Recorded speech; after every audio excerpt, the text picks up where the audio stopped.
प्रियंका का प्रचार बढ़ेगा जनाधार। नमस्कार, एबी स्टार न्यूज देख रहे हैं आप और मैं हूं आपके साथ सोहन सिंह। यूपी में चुनाव है, लिहाजा सियासी गहमा गहमी लाजमी है।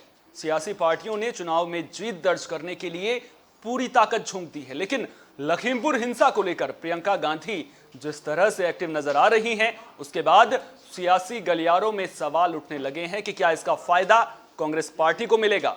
हालांकि जानकारों के इसे लेकर अलग अलग पक्ष देखने को मिल रहे हैं, लेकिन लखीमपुर मामले को लेकर अगर विपक्षी पार्टियों के रुख को देखें तो समाजवादी पार्टी अध्यक्ष अखिलेश यादव घर के बाहर खाना पूर्ति करते नजर आए। वहीं दूसरी ओर प्रियंका गांधी अनुमति ना मिलने पर भी लखीमपुर खीरी पहुंचने की कोशिश करती दिखी।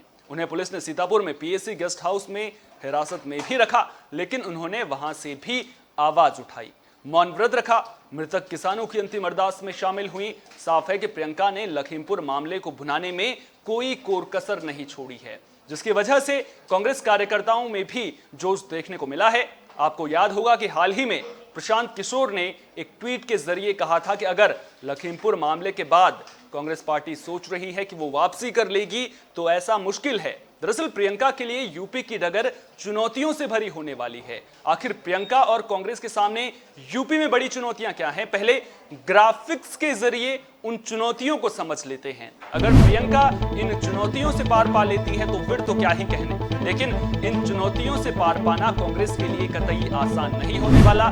ग्राफिक्स के जरिए एक एक करके हम आपको कांग्रेस के सामने कौन सी बड़ी चुनौतियां यूपी में रहने वाली हैं वो समझा देते हैं। जिताऊ और टिकाऊ उम्मीदवारों की तलाश करना सबसे बड़ी चुनौती है। उसके अलावा एक और अहम सवाल, अमेठी और रायबरेली से चुनाव कौन लड़ेगा, ये भी बड़ा सवाल है। खोया जनाधार वापस हासिल करने की भी चुनौती प्रियंका के सामने रहने वाली है। साथ ही साथ ये वो सवाल हैं जो इस वक्त उठ रहे हैं, बूथ स्तर पर जो बूथ स्तर है वहां पर टीम को किस तरह से तैयार किया जाएगा, ये भी अपने आप में बड़ा सवाल रहेगा। वरिष्ठ और युवाओं में सामंजस्य किस तरह से बिठाना है, क्योंकि पार्टी में किस तरह की गुटबाजी एक तरह से कह सकते हैं। हालांकि कांग्रेस को लेकर के कोई ज्यादा बातचीत नहीं कर रहा है, तो बड़े सवाल ये उठ रहे हैं। और सबसे अहम सवाल कि प्रियंका के अलावा कोई दूसरा जो चेहरा है वो ही नजर नहीं आ रहा है। तो ये वो सवाल हैं जिनसे पार पाना कांग्रेस के लिए बहुत बड़ी चुनौती यूपी में होने वाली है। और अगर इन चुनौतियों से यूपी में कांग्रेस पार पा लेती है तो कहीं ना कहीं यूपी की डगर हालांकि फिलहाल तो मुश्किल नजर आ रही है, तो एक तरह से कह सकते हैं कि एक कदम आगे कांग्रेस बढ़ जाएगी, लेकिन चुनौतियां बड़ी हैं। और उससे भी बड़ा सवाल यह है कि अमेठी और रायबरेली जो कभी कांग्रेस की परंपरागत सीट हुआ करती थी, अब वहां से चुनाव कौन लड़ेगा, ये अपने आप में बड़ा सवाल है।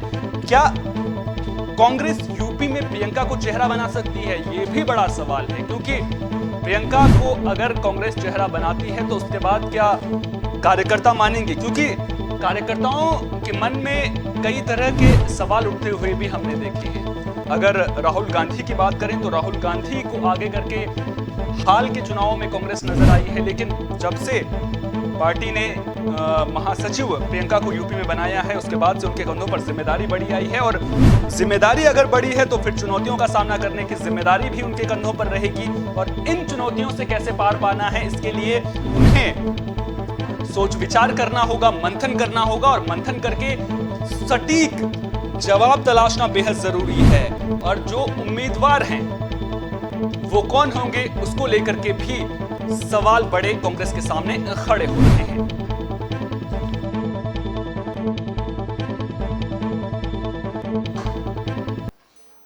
तो ग्राफिक्स के जरिए हमने आपको बताया कांग्रेस की चुनौतियों के बारे में।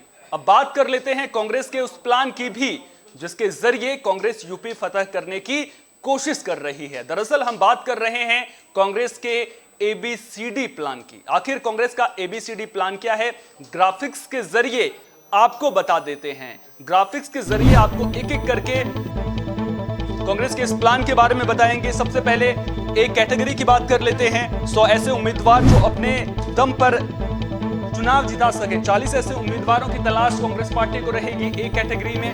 उसके अलावा एक एक करके हम आपको लगातार स्क्रीन पर दिखा रहे हैं कि किस तरह से कांग्रेस एबीसीडी प्लान लेकर के आई है और इस एबीसीडी प्लान के जरिए कांग्रेस पार्टी जो है वो यूपी फतह करने की कोशिश करती हुई नजर आ रही है। एक कैटेगरी 40 ऐसे उम्मीदवार जिन्हें पार्टी पूरी तरह से मजबूत मानती है, यानी कि जीता हुआ मानती है। बी कैटेगरी में 100 ऐसे उम्मीदवार जो अपने इलाके में वर्चस्व रखते हैं, जो अपनी जिनकी जो सियासी पकड़ है वो अपने इलाके में पूरी तरह से मजबूत है। सी कैटेगरी में 150 ऐसे उम्मीदवार जो लंबे वक्त से कांग्रेस के लिए काम कर रहे हैं, यानी कि उन्हें उनके काम का फल दिया जाएगा। इसके अलावा 104 ऐसे लोगों को डी कैटेगरी में रखा जाएगा जिन्हें जिताने के लिए कांग्रेस पार्टी को ग्राउंड लेवल पर उतरकर काम करना होगा। लेकिन क्या कांग्रेस पार्टी इतनी मजबूत है कि वो एबीसीडी कैटेगरी के जरिए चुनाव जीत सकती है? क्योंकि सवाल इसलिए बड़े हैं, ए कैटेगरी में भले ही कांग्रेस पार्टी कह रही है कि हम 40 ऐसे नेताओं को उसमें जगह देंगे जो हमें पार्टी को चुनाव जिता सके, लेकिन क्या कांग्रेस के पास अभी 40 ऐसे चेहरे हैं यूपी में? ये अपने आप में बड़ा सवाल है। क्योंकि अगर मौजूदा स्थिति को देखें, भले ही लखीमपुर मामले को लेकर के जिस तरह की सियासत हो रही है, जिस तरह से प्रियंका गांधी एक्टिव नजर आई हैं, कहीं ना कहीं प्रियंका गांधी विपक्ष की बाकी पार्टियों से 20 साबित जरूर हुई हैं, इसमें कोई दो राय नहीं है। लेकिन क्या इससे कांग्रेस पार्टी को फायदा मिलेगा? ये अपने आप में बड़ा सवाल है। फायदा मिलेगा या नहीं मिलेगा ये तो आने वाला वक्त बताएगा, और फायदा किसका होगा ये भी कहीं ना कहीं सियासी समीकरणों में उलझा हुआ नजर आ रहा है। समाजवादी पार्टी क्यों इस मुद्दे को मजबूती से नहीं उठा पाएगी, ये भी विचारणीय विषय यहां पर है।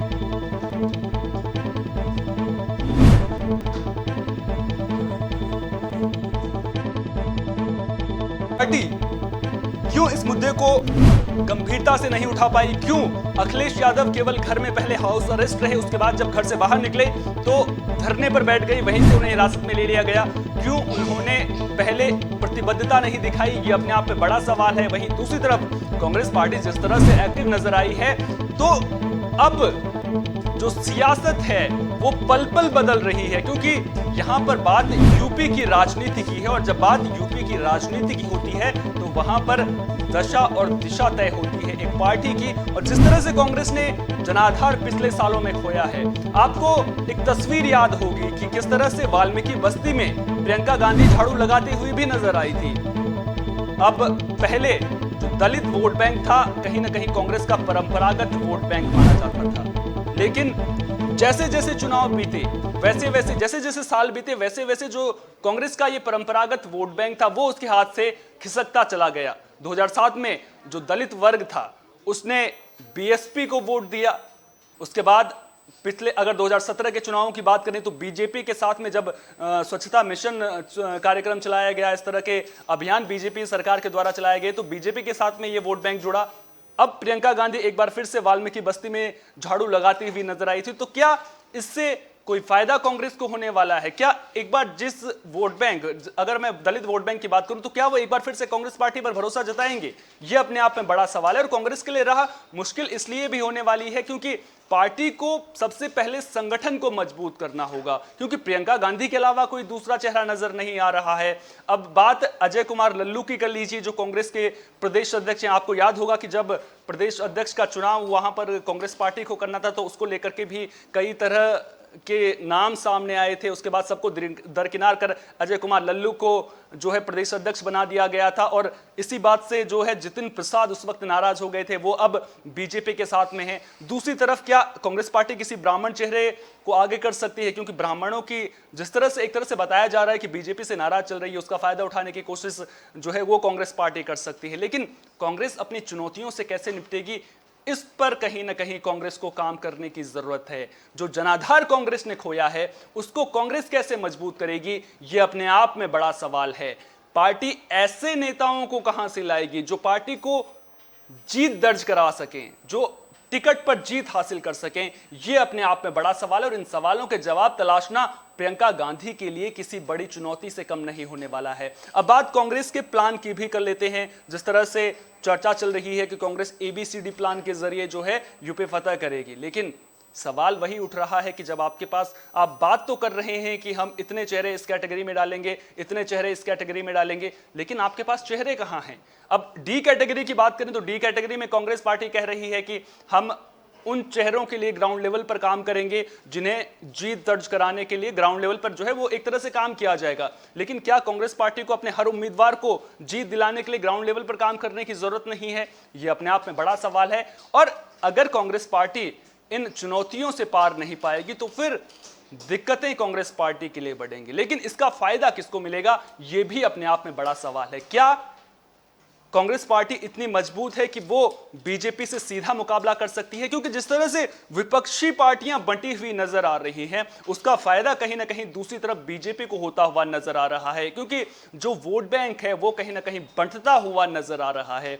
समाजवादी पार्टी को एक तरह से यह माना जा रहा था कि बीजेपी का सीधा मुकाबला समाजवादी पार्टी से हो सकता है, लेकिन अब जिस तरह से कांग्रेस पार्टी मुखर होकर के आगे आई है, हालांकि फायदा मिलेगा या नहीं मिलेगा, अगर मिलेगा भी तो क्या वो समाजवादी पार्टी का नुकसान उसमें ज्यादा होगा या बीजेपी का नुकसान ज्यादा होगा, यह तो आने वाला वक्त बताएगा। लेकिन जिस तरह से सियासत चल रही है, जिस तरह से लखीमपुर कांड को उठाया कांग्रेस ने है, वो वाकई काबिले तारीफ है। लेकिन क्या कांग्रेस पार्टी ने पूरी तरह से उठाया है? क्योंकि प्रियंका गांधी के अलावा कोई दूसरा चेहरा उसको लेकर के बात कर रहा है। अगर बात कर रहा है तो फिर बात क्यों नहीं हो रही है, यह भी अपने आप में बड़ा सवाल है। अब ऐसे में देखना दिलचस्प होगा कि कांग्रेस में जो कुछ भी अंदर खाने में भी दिक्कतें चल रही हैं, उन दिक्कतों से कांग्रेस पार्टी कैसे पार पाएगी, संगठन को दोबारा खड़ा कैसे करेगी, जनता का जो खोया विश्वास है वो दोबारा हासिल कैसे करेगी। ये वो तमाम सवाल हैं जिनके जवाब तलाशना कांग्रेस पार्टी के लिए बेहद जरूरी है अगर उसे यूपी के चुनाव में सफलता हासिल करनी है।